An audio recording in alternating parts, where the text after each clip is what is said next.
So which will it be for you, Trump or Biden? The national polls indicate at this juncture that Joe Biden will win the election. But how much can you trust the polls? Hillary Clinton had a similar lead in 2016.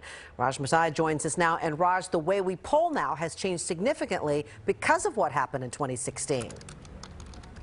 The way we poll, the way we watch the polls and what we're looking for. They got it half right, Jessica, back in 2016. Hillary Clinton did win the popular vote, which the polls indicated. But there was flaws in that polling, including no real focus of the Electoral College.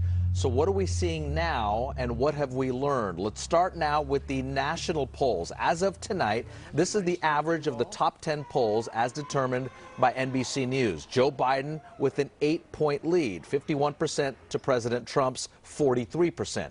Hillary Clinton, by the way, had a 4-point lead at this point. So what have we learned? Pay more attention to those swing states. That's where the Electoral College comes into play. And here it is. Look at Florida. Too close to call. It is even between both men. The other battleground states, Pennsylvania, Biden up by 6 points. Biden also leading in Michigan and Arizona. So now the question is, what's the difference from 2016? In 2016, I mean, the national numbers were not far off. They underestimated Trump by maybe about 1 point on average, but we're quite close. In some of the key states, though, you know, the polls were off significantly, especially in the Midwest, Michigan, Wisconsin, Pennsylvania, states with a lot of white, non-college educated voters in particular are where the polls were off in 2016. So to be clear, based on the data that you're seeing, you would predict that Joe Biden wins this election? Yeah, I mean, I think first, one definitely has learned never say never, but all of the hard evidence that's out there suggests that Biden is running several points ahead of where Hillary Clinton was in 2016, and that his lead has been remarkably stable. And so I think it would take something dramatic. It would take both a real shift in the dynamics and a big, big error in the polls, larger than we've seen in recent decades, to get a different outcome.